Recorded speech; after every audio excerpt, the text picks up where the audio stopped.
My name is Diana Myers. I'm 28 years old, and 15 years ago, my own parents threw me out of the house when I was just 13. Last week, they showed up at my Uncle Harold's will reading, the man who raised me for the past 15 years, with confident smiles and a private attorney, absolutely certain they'd walk out with millions. But when attorney Margaret Morrison opened that sealed envelope and began reading, those smiles vanished. And when she reached Clause 7, my mother, the woman who once declared I was no longer her daughter, shot to her feet, her face chalk white, her mouth hanging open in disbelief. Before I tell you what happened next, if you enjoy stories about justice and family boundaries, take a second to like and subscribe, but only if you genuinely connect with this story. Where are you watching from right now, and what time is it there? Drop a comment and let me know. To understand why my mother reacted that way, I need to take you back to the summer of 2010, when I was a 13-year-old girl who believed she was the root cause of every problem in her family. Growing up in a modest house in Southeast Portland, I learned early that love in our family wasn't distributed equally. My father, Richard Myers, worked as an auto mechanic at a shop downtown. He was a man of few words, and most of those words agreed with whatever my mother said.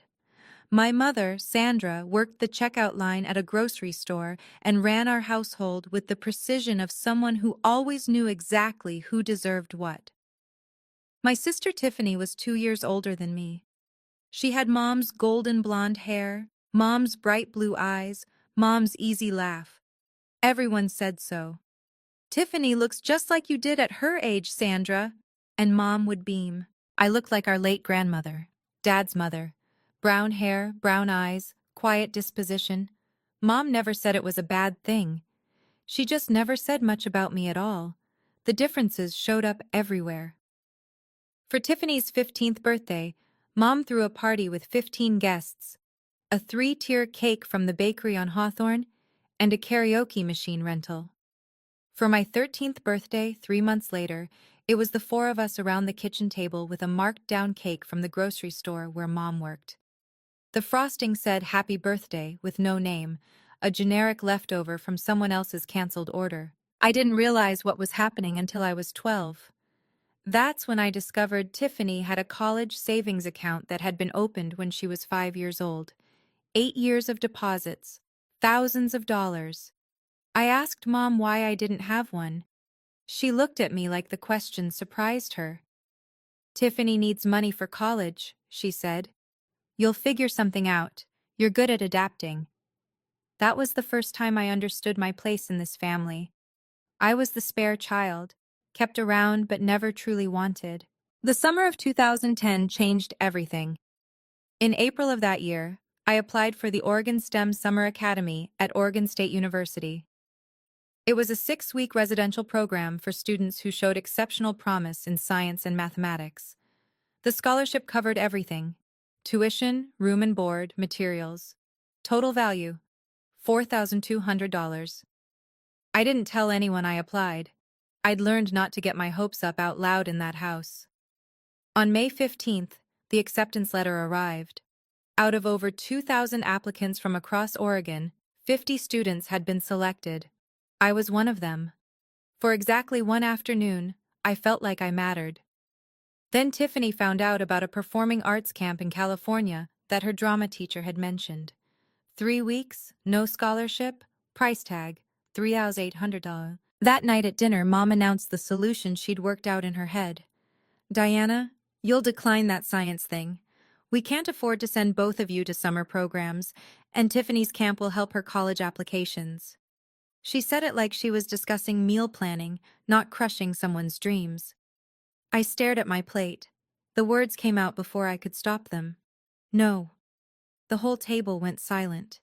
Even the refrigerator seemed to stop humming. "Excuse me?" Mom's voice dropped to that dangerous register I'd heard her use on store customers who tried to use expired coupons. "This scholarship isn't your money to redirect," I said, my voice shaking but clear. "I earned this. It's mine." Mom looked at me like I'd transformed into a stranger right before her eyes. "If you can't sacrifice for this family," she said slowly, Then you're not part of this family. At 13, I thought she was just angry. I didn't realize she meant it literally. 3 days after that dinner, I came home from the public library to find my belongings packed into 2 black garbage bags sitting on the front porch. My mother stood in the doorway, arms crossed. She didn't look angry anymore. She looked resolved, like someone who'd just finished an unpleasant chore. "I called Harold," she said. "He'll be here to pick you up. From now on, you're his problem." I stood there on the porch I'd known my entire life, trying to process what was happening. Behind Mom, I could see Dad in the hallway. He didn't look at me. He didn't say anything. I looked up at the second-floor window. Tiffany was watching from behind the curtain. When our eyes met, she stepped back into the shadows of her room. She didn't come down. I waited on that porch from 6 in the evening until 10 at night. 4 hours. My mother went back inside after the first 5 minutes. The porch light never came on. Uncle Harold lived in Seattle, 3 hours away. He drove through the night to get to me. When his gray Honda pulled into the driveway, I was still sitting on those garbage bags, knees pulled to my chest. He got out without saying anything at first, just walked up, looked at me, and wrapped me in a hug so tight I couldn't breathe. "From now on," he said quietly, "you have a home." That night, as we drove north through the darkness towards Seattle, I didn't know that my mother had signed a document before Uncle Harold left. I didn't know what it meant. I was just a scared kid staring out the window, wondering what I'd done wrong. It would take 15 years for that document to resurface, and when it did, it would change everything. Uncle Harold's house in Seattle's Ballard neighborhood wasn't large, but it felt enormous compared to the cramped space I'd occupied in my family's home. For the first time in my life, I had a room that was entirely mine. More importantly, I had someone who believed in me. Uncle Harold had built Myers Property Holdings from scratch, a commercial real estate company he'd started with a single small office building he'd purchased after working double shifts for 6 years. By 2010, he owned 8 properties across the Seattle metro area. He never married, never had children. When I arrived on his doorstep with nothing but 2 garbage bags, he didn't just take me in. He invested in me. Over the next 4 years, I poured myself into school. I graduated from Ballard High in 2014 as class valedictorian, president of the math club, with a 4.0 unweighted GPA.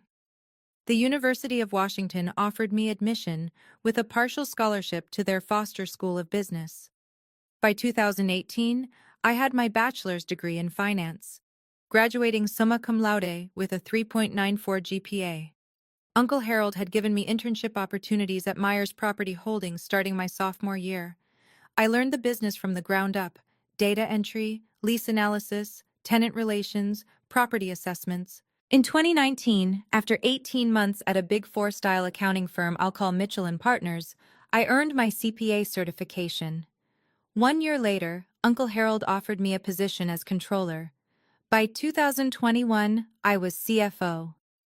On my 26th birthday, I managed a portfolio of 12 commercial properties with a combined value of $23.7 million. Uncle Harold sent me an email that day. I still have it saved. The subject line read, "To my daughter." The message was simple. You don't need to prove anything to the people who abandoned you, but you do need to prove to yourself that you're worthy. You have. Happy birthday, Diana. In 15 years, my biological family reached out exactly 3 times. The first was in 2012. My mother called Uncle Harold's phone, not mine, to ask for $5,000. Dad had lost his job at the auto shop. Times were hard. Surely Harold could help his own brother. Uncle Harold declined. He told me about the call afterward, his jaw tight. "They haven't asked about you once," he said. "Not how you're doing in school, not if you're okay. They just want money." The second contact came in 2016. Tiffany mailed me a wedding invitation. No personal note. No, "I hope you're well," just the formal printed card with my name and Uncle Harold's Seattle address. I didn't attend. I didn't send a gift. I didn't respond at all. The third was in 2020. My mother sent me an email, the first direct contact she'd initiated since throwing me out. The subject line was, "Checking in." The message mentioned that she'd seen an article in Seattle Business Journal about Myers Property Holdings expanding into the East Side market. She hoped I was doing well, and suggested we should catch up sometime. I deleted the email without responding. I wasn't holding grudges. I had simply built a life that didn't include them, and I saw no reason to change that. In the summer of 2024, Uncle Harold received a diagnosis that changed everything. Congestive heart failure, advanced stage. The doctors gave him 12 to 18 months. He lasted 8. During those final months, Uncle Harold met with his estate attorney multiple times. He updated his will in June 2024, 6 months before he passed. When I asked him about it, he just smiled. "Everything's taken care of," he said. "You focus on the business. I've handled the rest." I didn't know what he'd written. I didn't know about the clauses. I trusted him completely. I had no idea what was coming. Uncle Harold passed away on February 28, 2025. He went peacefully in his sleep at Swedish Medical Center with me holding his hand. 1 week later, on March 7th, I was in my office at Myers Property Holdings when my phone buzzed with an unknown Portland number. I almost didn't answer. "Diana?" The voice was immediately recognizable. 15 years hadn't changed my mother's particular way of saying my name, like she was tasting something she wasn't sure she wanted to swallow. "Sandra." I kept my voice neutral, not Mom, just her name. A brief pause. I could almost hear her recalibrating. "I heard about Harold," she said. "I'm so sorry for your loss. I was thinking I should come up for the memorial service, pay my respects. The memorial was 3 days ago." Another pause. "Oh, well, I also heard there's a will reading coming up. Family has a right to attend these things, you know, especially when it involves a brother's estate." There it was, the real reason for the call. "How did you find out about the will reading?" "I have an attorney, Victor Harrington. He made some calls." The name sparked a faint memory. Uncle Harold had mentioned a Victor Harrington once, an attorney he'd consulted years ago and decided not to work with. I spoke to Margaret Morrison, Uncle Harold's estate attorney, the next morning. She confirmed my suspicions. Sandra had hired Victor Harrington to file a claim challenging the will. Their grounds, undue influence, alleging that I had manipulated a sick man in his final months. They were also demanding to attend the will reading as immediate family members of the deceased. I stared at the photo of Uncle Harold on my desk. In the picture, he was smiling. Almost like he'd known this would happen. Almost like he'd planned for it.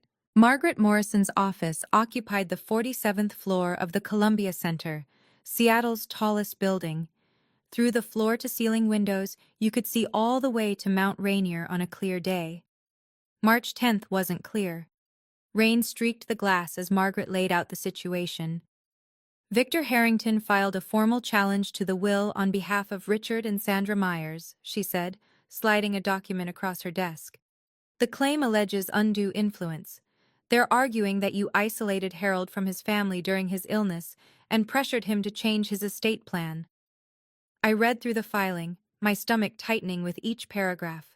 "They're demanding 50% of the estate," Margaret continued.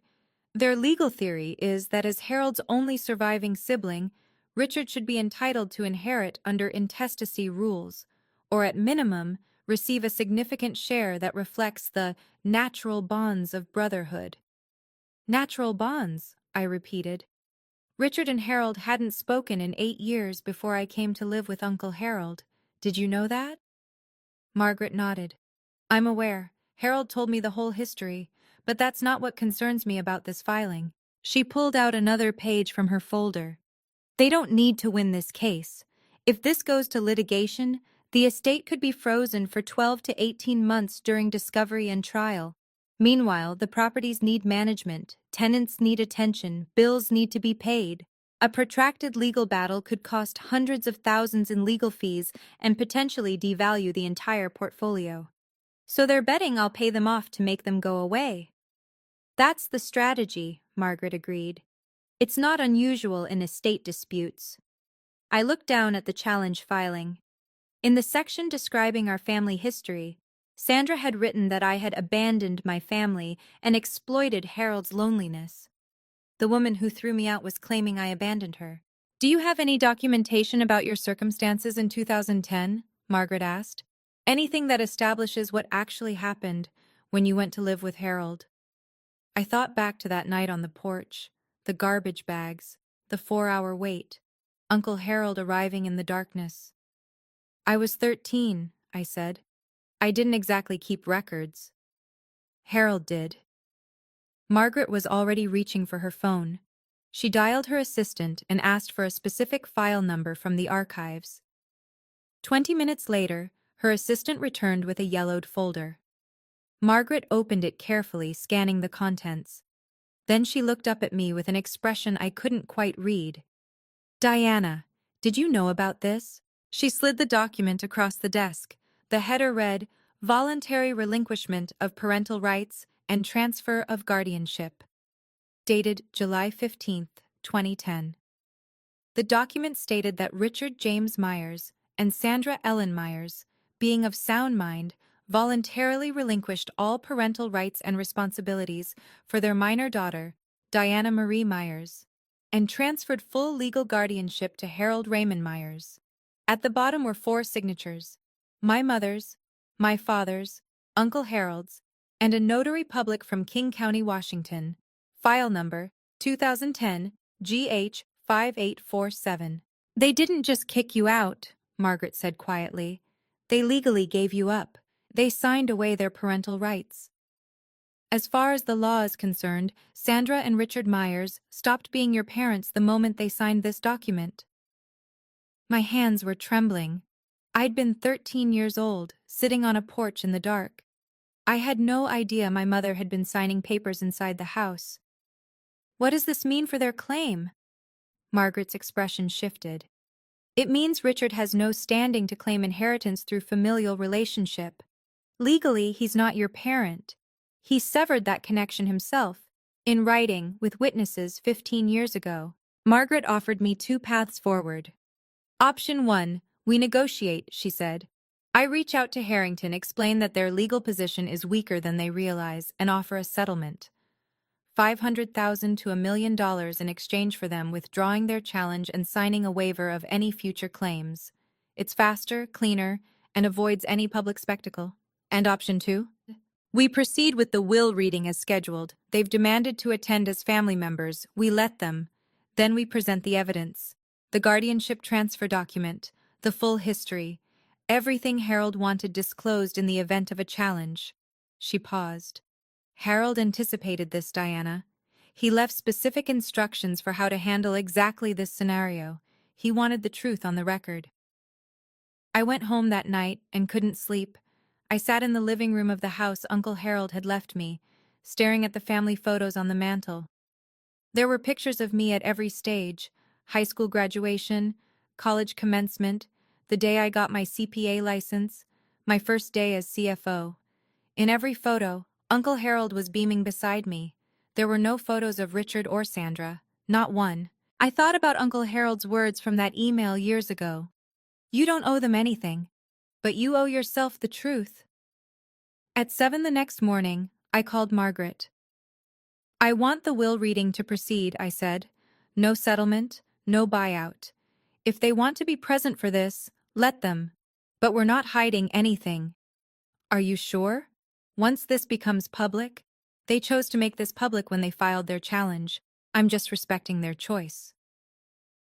The will reading was scheduled for Friday, March 14, 2025, at 2:00 p.m. in the Morrison & Associates conference room. 5 days away. The next few days were a blur of preparation. My best friend Elena Torres, we'd met when she joined Myers Property Holdings as HR director 3 years earlier, helped me organize the documentation. She was the only person besides Margaret who knew the full story of my childhood. 47 emails, Elena said, looking up from her laptop in my office on Wednesday evening. 47 emails from Harold to you over 10 years, documenting his relationship with you and his reasons for estranging himself from Richard. The emails painted a clear picture. In 2002, Richard had borrowed $80,000 from Harold with a promise to repay it within 5 years. 23 years later, not a single dollar had been returned. That broken promise had fractured their relationship. My arrival in 2010 had nothing to do with their estrangement. It had already been festering for 8 years. Elena also pulled the financial reports from my 3 years as CFO.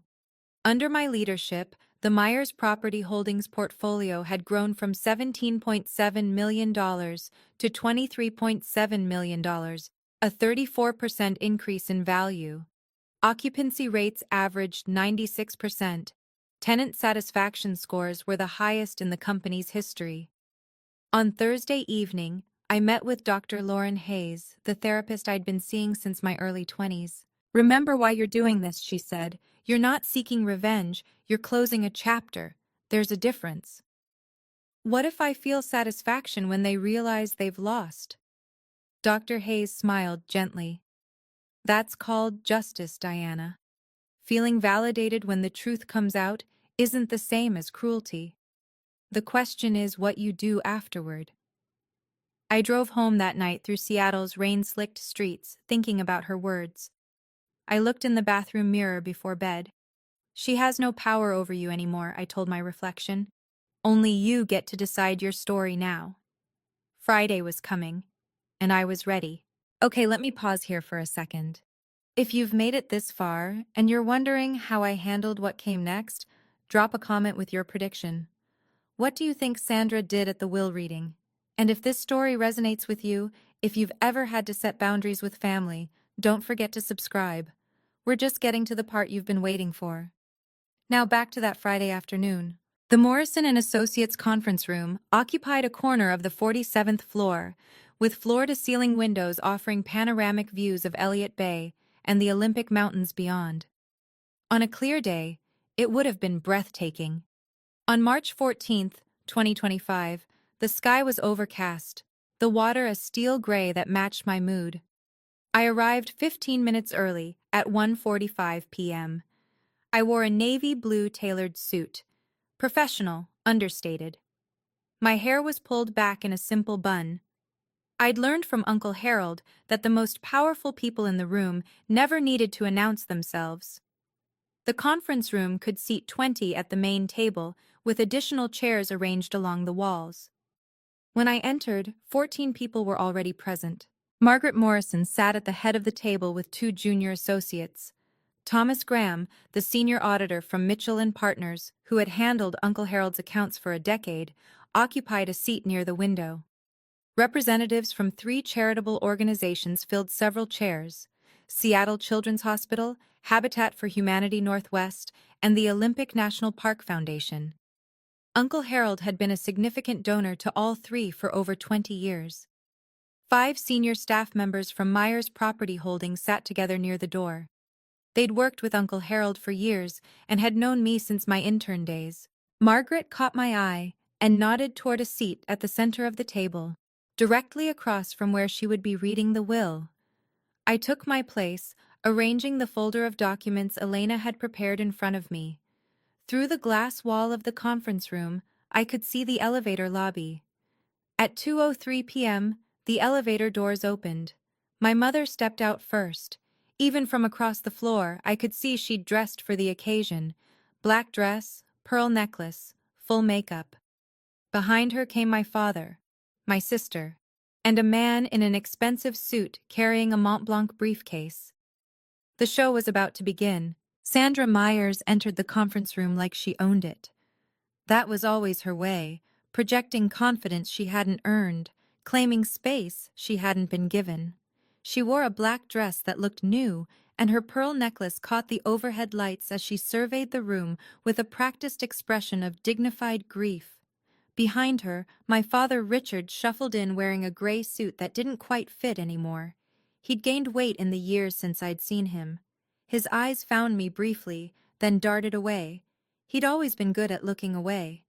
Tiffany followed in a pastel pink dress, an odd choice for a will reading, like she'd gotten confused about what event she was attending.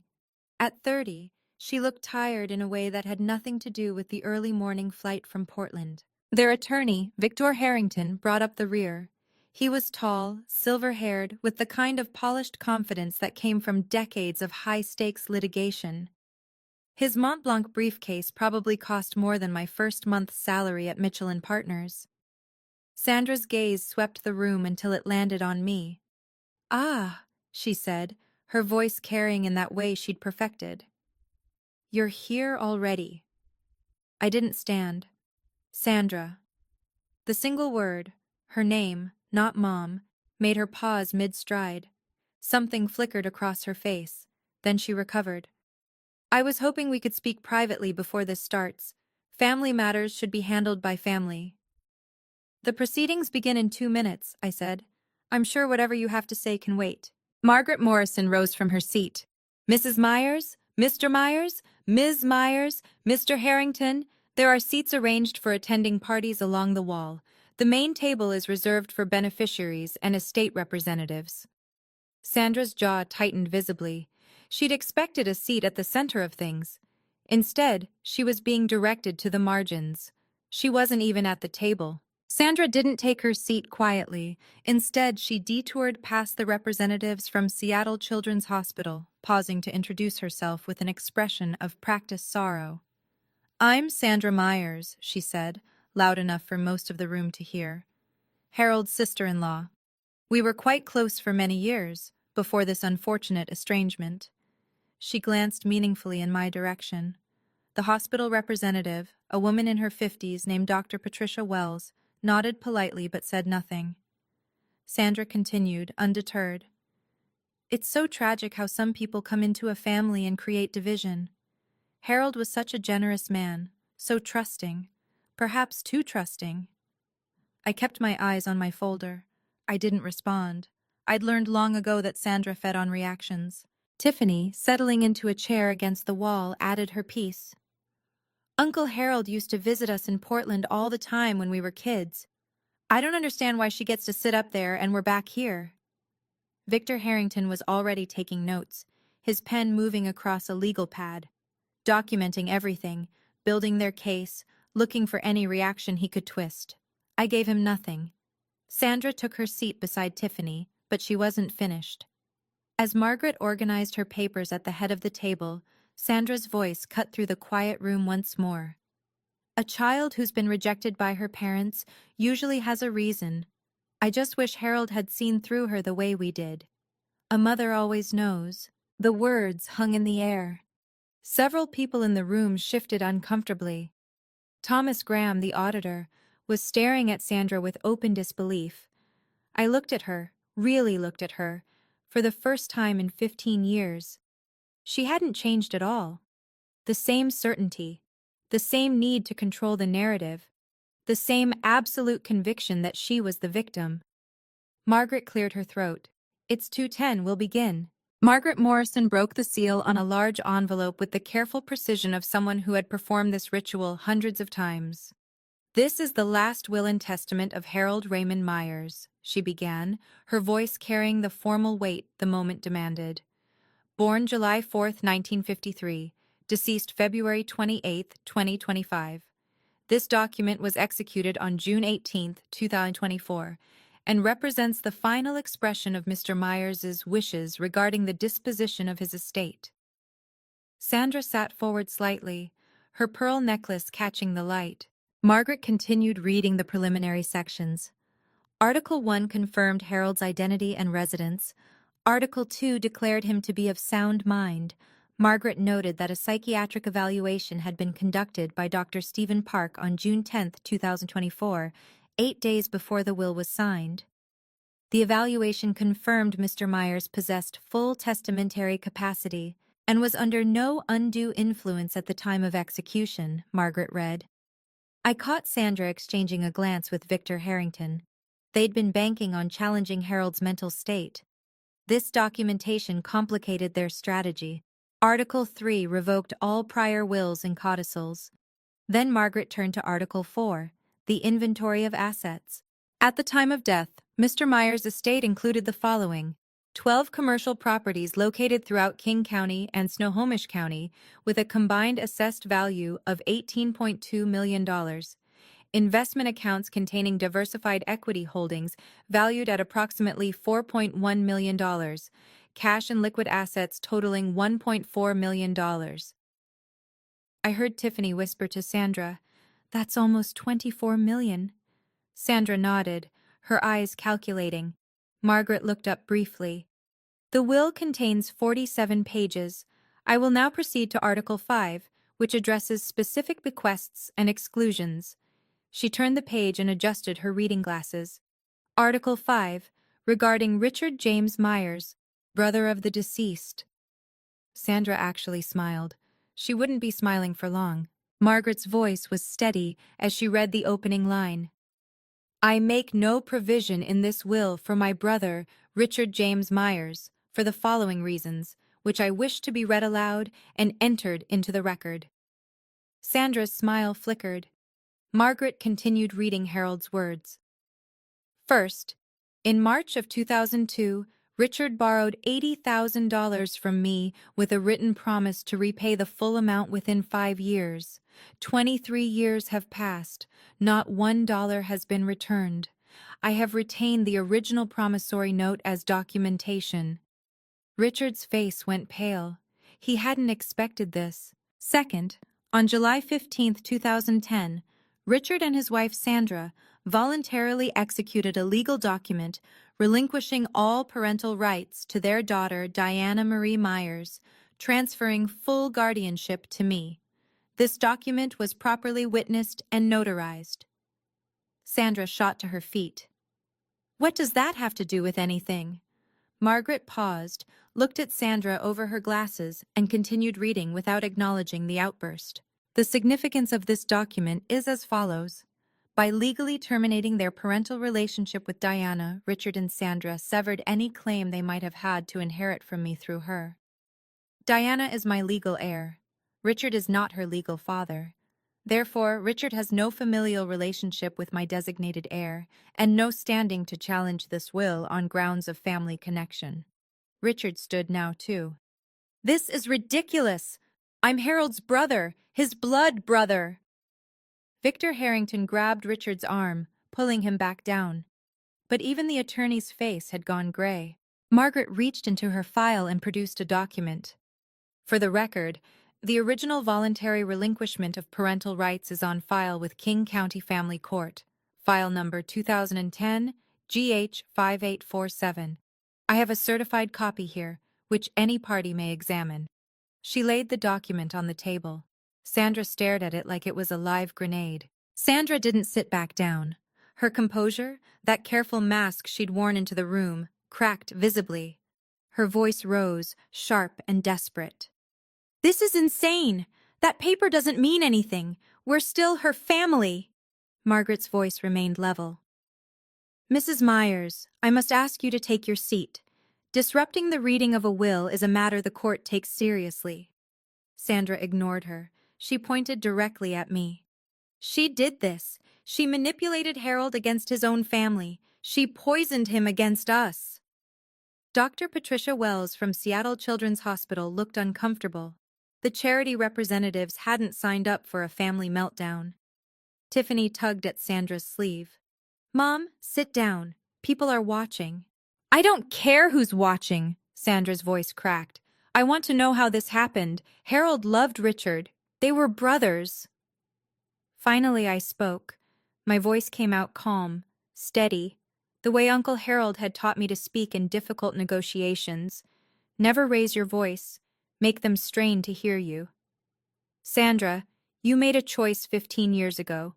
You put my belongings in garbage bags and left me on a porch in the dark. Then you went inside and signed a document giving me away. I was 13 years old. The room was absolutely silent. That was your decision, I continued. Not mine, not Uncle Harold's, yours. Everything that's happening today is simply the consequence of what you chose to do that night. Sandra's mouth opened, but no words came out. I looked at her steadily. I don't hate you, but I also don't owe you anything. You made sure of that when you signed that paper.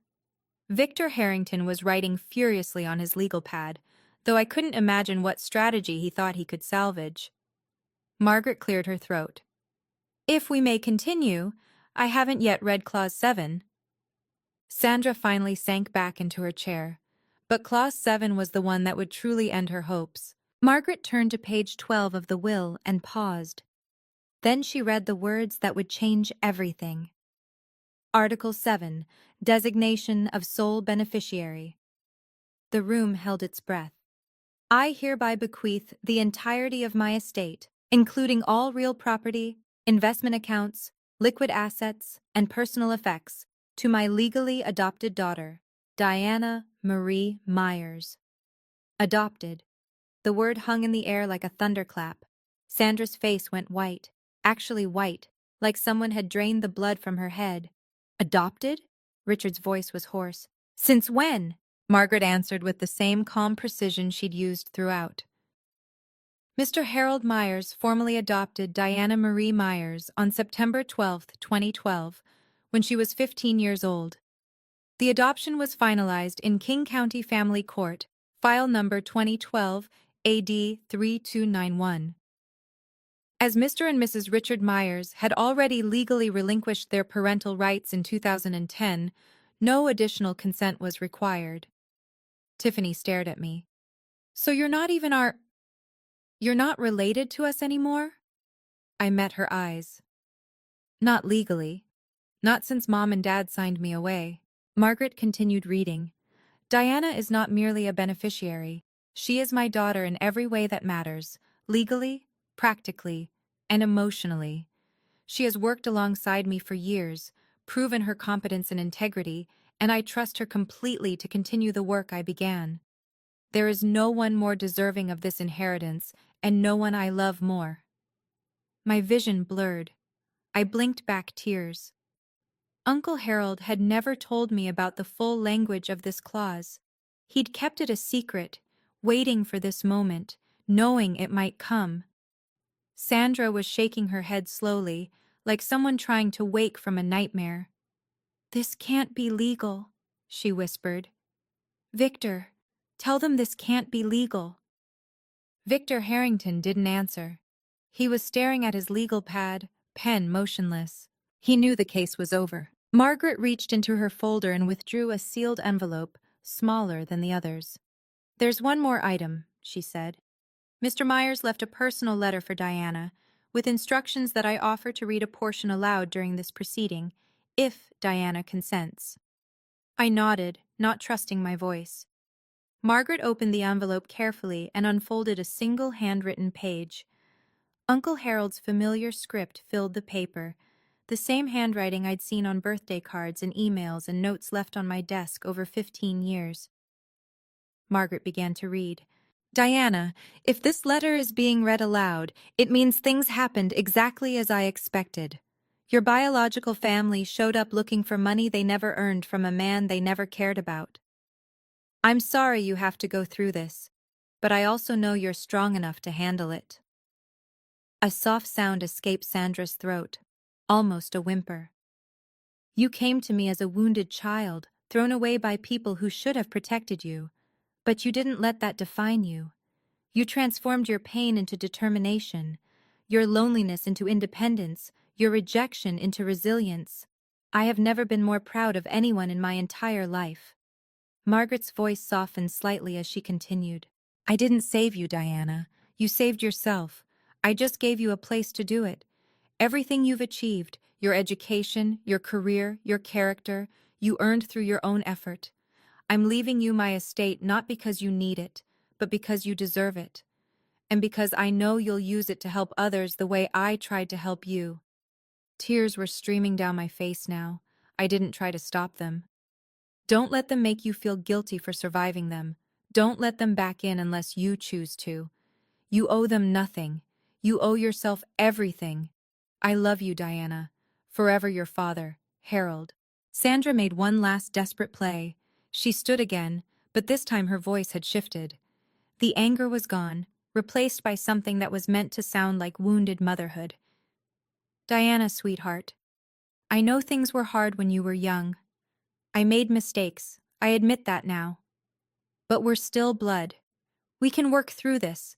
Can't we at least talk about dividing the estate fairly? I wiped my eyes and looked at her. You gave up the right to call me sweetheart 15 years ago. I want to contest this will, Sandra announced to the room. Victor, tell them. We have grounds, undue influence. Harold was sick, she isolated him. Victor Harrington finally spoke, though he sounded like a man reading his own obituary. Mrs. Myers, perhaps we should discuss our options privately. No, tell them, we're going to fight this, Margaret interrupted by turning her iPad around to face the room. On the screen was an email thread. Mr. Harrington, perhaps you'd like to explain this to your clients. The room went quiet. Margaret read aloud. This is an email dated March 3, 2022, from Harold Myers to Victor Harrington. The subject line is terminating services. In the email, Mr. Myers writes, Victor, I am ending our professional relationship. Your advice that I include Richard in my estate plan despite his years of financial exploitation and his treatment of Diana is unacceptable. I will be engaging new counsel. She looked up at Victor. You previously represented Harold Myers. You were terminated because you advocated for Richard's interests over Harold's wishes. And now you've accepted this case against Harold's estate, without disclosing that conflict of interest to your current clients. Victor's face had gone the color of old concrete. Sandra turned to stare at him. You told me we would win. He had no answer. Victor Harrington stood up abruptly, gathering his Mont Blanc briefcase with shaking hands. I need to review these documents, he said, his voice stripped of its earlier polish. We should discuss our options privately, Mrs. Myers. Discuss what? Sandra's voice was rising again. You're leaving? Right now? In the middle of this? Victor didn't answer. He was already moving toward the door, walking with the stiff gait of a man who knew his career might be imploding. Victor! Sandra called after him. Victor! The conference room door closed behind him with a soft click. Sandra stood frozen, abandoned by her own attorney in front of everyone she'd hoped to impress. Richard hadn't said a word in minutes. He sat slumped in his chair, staring at the floor. He'd spent his whole life following Sandra's lead, and now she had led them both off a cliff. Tiffany was crying quietly. I couldn't tell if she was upset about the money or about the public humiliation. Sandra turned back to me one more time. The mask was completely gone now. Underneath it was just desperation, and beneath that, something that might have been the first stirrings of real regret. Diana, her voice broke. We can still, we're still a family, aren't we? Blood is blood. You could still... I stood up from the table. Sandra, you stopped being my family on July 15th, 2010.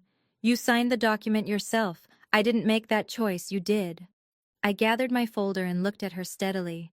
I don't hate you. I actually feel sorry for you, but you have no claim on me. Not legally, not emotionally, not in any way that matters. I turned to Margaret. Can we continue with the remaining articles? Margaret nodded. Sandra sat down heavily. She didn't speak again for the rest of the reading. Margaret turned to the next section with practiced calm. Article 9, Charitable Bequests. The representatives from the 3 charitable organizations straightened in their seats. I direct that the following gifts be made from my estate. $500,000 to Seattle Children's Hospital, to be used for the establishment of a scholarship fund for children from disadvantaged backgrounds. $300,000 to Habitat for Humanity Northwest, for the construction of affordable housing in the greater Seattle area. $200,000 to the Olympic National Park Foundation, for wilderness preservation and environmental education programs. Dr. Patricia Wells from Seattle Children's Hospital nodded solemnly. Harold was one of our most consistent donors for over 2 decades. This gift will help hundreds of families.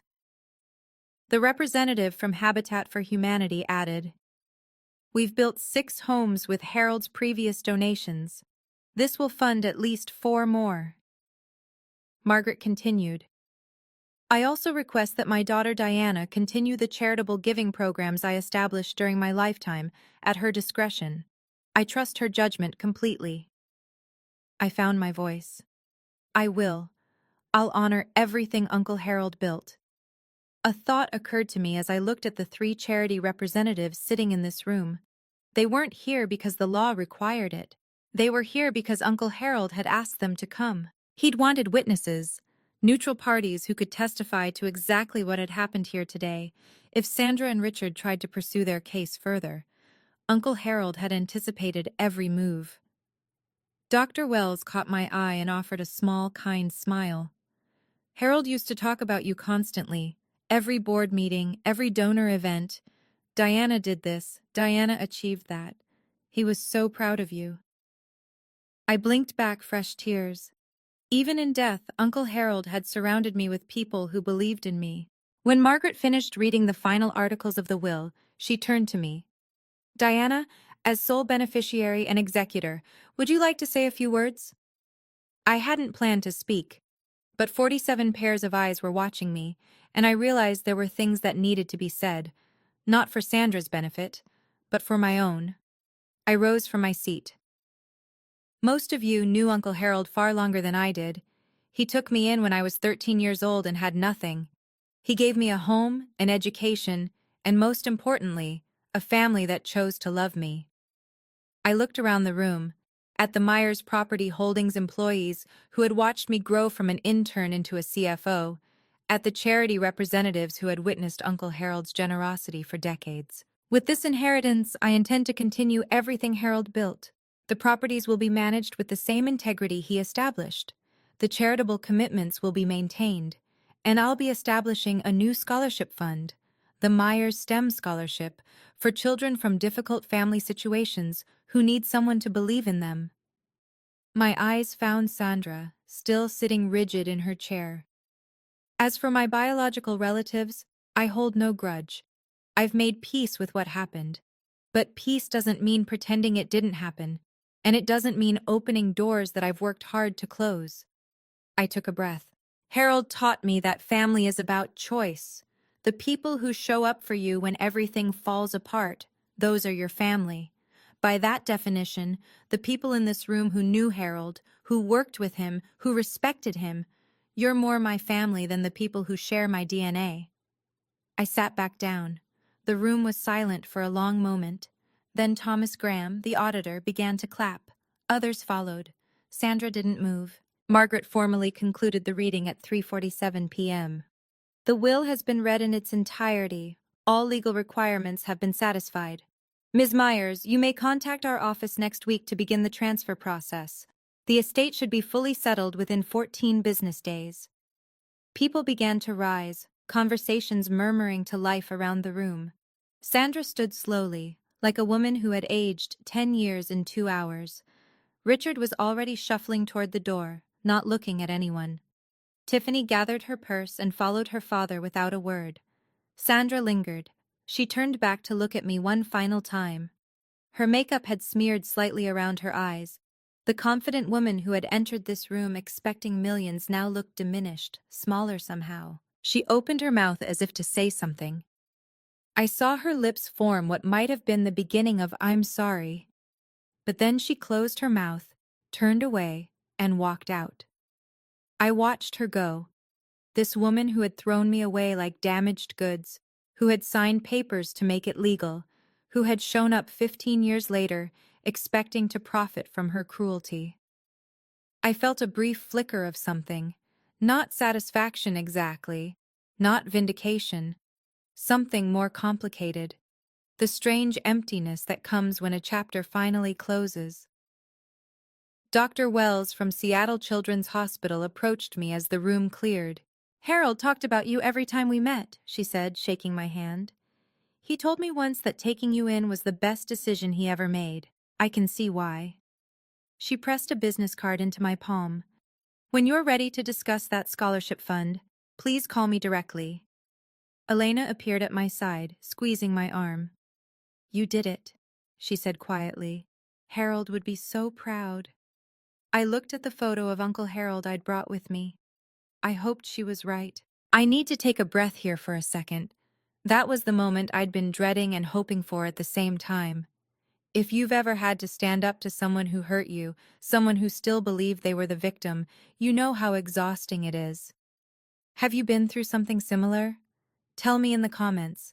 And if you want to know what happened after that conference room emptied, stay with me. The story isn't over. 1 week after the will reading, Margaret Morrison filed a formal complaint with the Washington State Bar Association. The subject, Victor Harrington's ethical violations. I didn't ask her to do it. She did it because it was her professional obligation. When an attorney witnesses another attorney violating the rules of professional conduct, reporting is required. The complaint outlined 3 violations. First, conflict of interest. Harrington had previously represented Harold Myers and gained confidential information about his estate planning. Second, failure to disclose. Harrington never told Sandra or Richard about his prior relationship with Harold. Third, misrepresentation. Harrington had led his clients to believe they had a strong case when he knew, or should have known, that their legal position was fundamentally compromised. Margaret kept me updated throughout the process. 2 months after the filing, in late May 2025, the Bar Association issued its ruling. Victor Harrington was suspended from practicing law for 6 months. He was also fined $15,000 and required to complete additional ethics training. Within weeks of the suspension, 3 of Harrington's largest clients quietly transferred their business elsewhere. I heard through legal community gossip that his firm's revenue dropped by roughly $200,000 that year. Elena asked me once if I felt satisfied by Harrington's downfall. I didn't do anything to him, I told her. He did this to himself. I just happened to be there when the consequences caught up. That was the truth. I hadn't sought revenge against Victor Harrington. I hadn't filed the complaint. I hadn't lobbied for his suspension. He had made his own choices, taking a case he knew was ethically compromised, lying to clients who trusted him, betting he could win through intimidation rather than merit. His career suffered because of what he chose to do. Some people build their own prisons without any help. 3 weeks after the will reading, an email appeared in my inbox from Sandra Myers, 1969, gmail.com. Subject, please read. The message was longer than I expected. Sandra had never been one for written communication. She preferred phone calls where she could control the tone, interrupt, redirect. Diana, I know you probably won't read this, but I need to say some things. I've been thinking about what happened at the will reading. I was angry, and I said things I shouldn't have, but I want you to know that I understand now that I made mistakes when you were young. I was overwhelmed. Your father and I were struggling financially. Things got away from us. I'm not asking for money, I'm asking for a chance to make things right. We're still family, Diana. Blood doesn't just disappear because of legal papers. I'm your mother. Nothing can change that. Can we talk? I think if we just sat down together, we could work through this. I love you. I always have.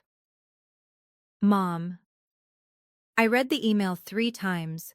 Then I called Dr. Hayes, my therapist, and read it to her over the phone. What do you notice about the email? She asked. I thought about it. She acknowledges mistakes but doesn't name what they were. She blames circumstances, financial struggles, being overwhelmed. She says she's not asking for money, but then pivots to working through this. And she still calls herself mom, even though she signed away that right. What do you want to do? I took 2 days to write my response. It was 4 sentences long. Sandra, I've read your email. I forgave you a long time ago, for myself, not for you. But I don't want a relationship with you. Please don't contact me again. She didn't reply. I felt no guilt, only clarity. 2 months after the will reading, a letter arrived at my Seattle address. Not an email. An actual letter, handwritten on plain paper, stuffed into a slightly wrinkled envelope with a Portland postmark. The return address listed T. Warren. Tiffany had taken her ex-husband's name when she got married. I opened it reluctantly, expecting more manipulation. What I found was different. Diana, I'm not writing this to ask for anything. I don't want money. I don't want forgiveness. I just need to say something I should have said 15 years ago. The night Mom and Dad kicked you out, I was watching from my bedroom window. I saw you sitting on the porch with those garbage bags. I watched for 4 hours.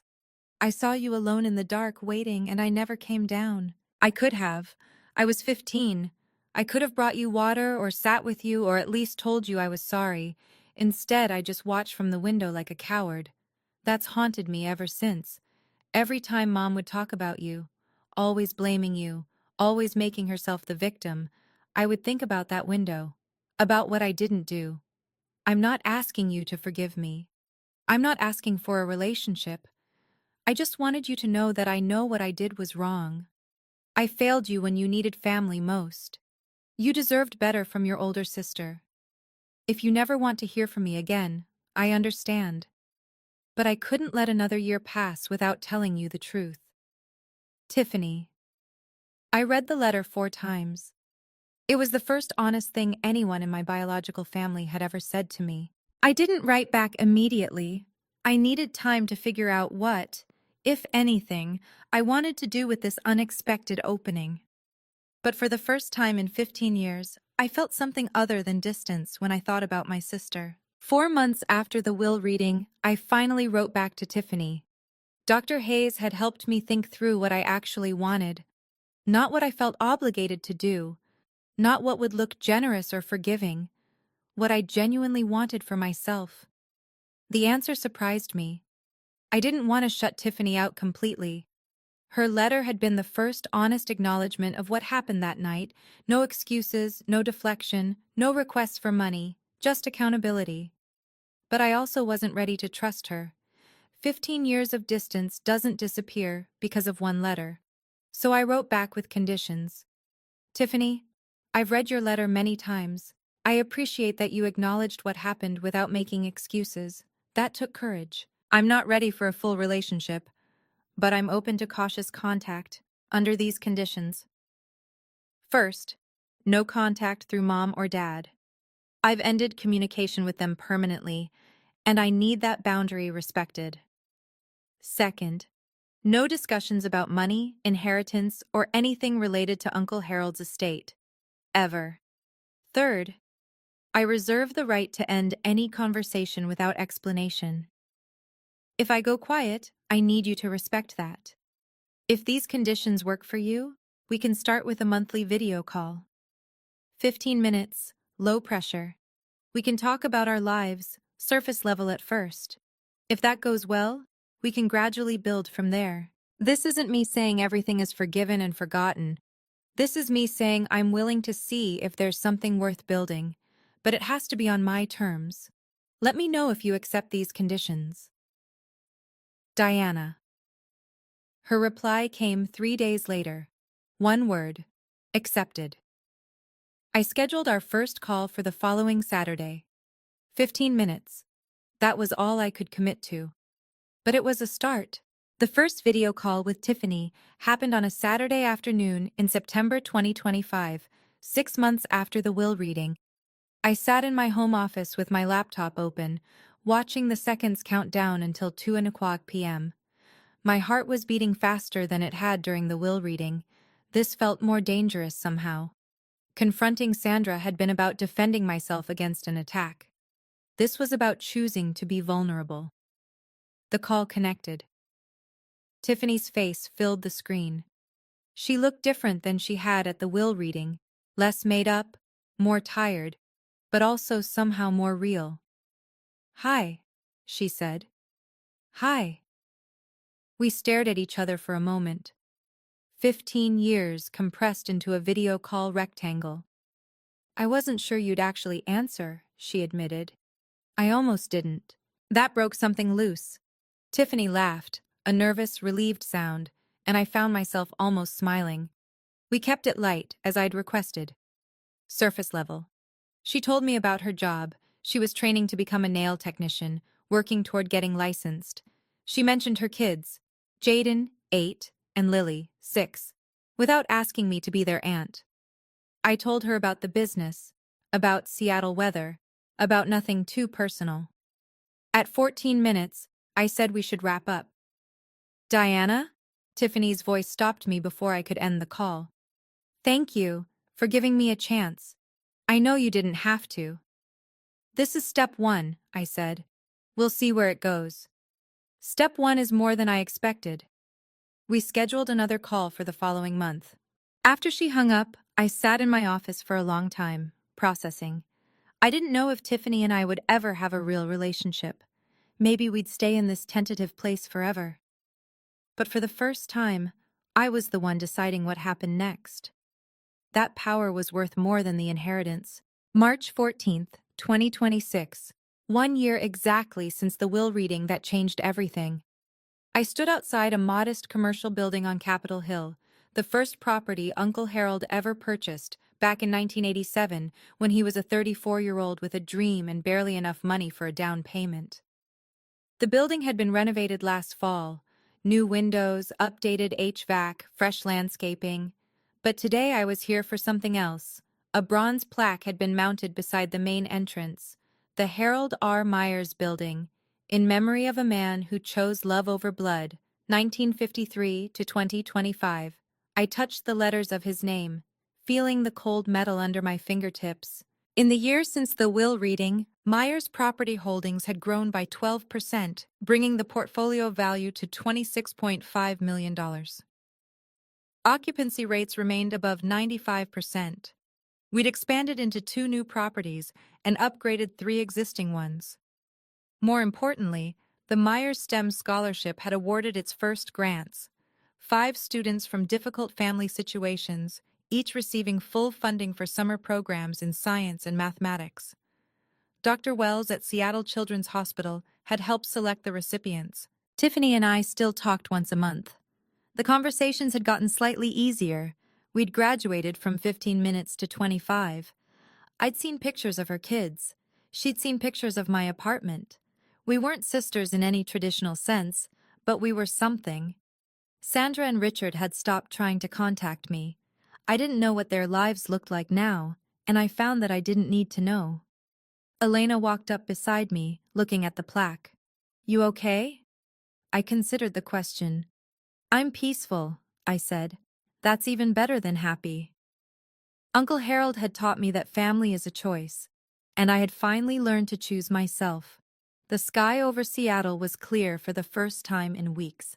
I could see all the way to the mountains. If I look at my own story through a psychological lens, there's a concept called conditional self-worth, the belief that you're only valuable if certain people approve of you. I spent the first 13 years of my life trapped in that belief. My mother's indifference felt like proof that I didn't matter. What actually saved me wasn't Uncle Harold's money, it was his unconditional acceptance. He saw me for who I was, not who I should have been. Here's what I want you to take from this story. You don't need anyone's permission to know your worth, and you have every right to set boundaries, even with family, even with parents, even with blood. Forgiveness is something you do for yourself. Reconciliation is something you choose for yourself.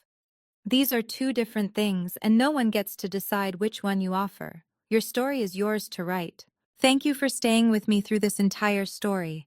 If it resonated with you, if you've ever had to find your own worth after someone tried to take it away, I hope you know you're not alone. If you'd like to hear more stories like this, subscribe and hit the notification bell. And check the description for links to similar stories about boundaries, family, and finding your own way. Until next time, take care of yourself.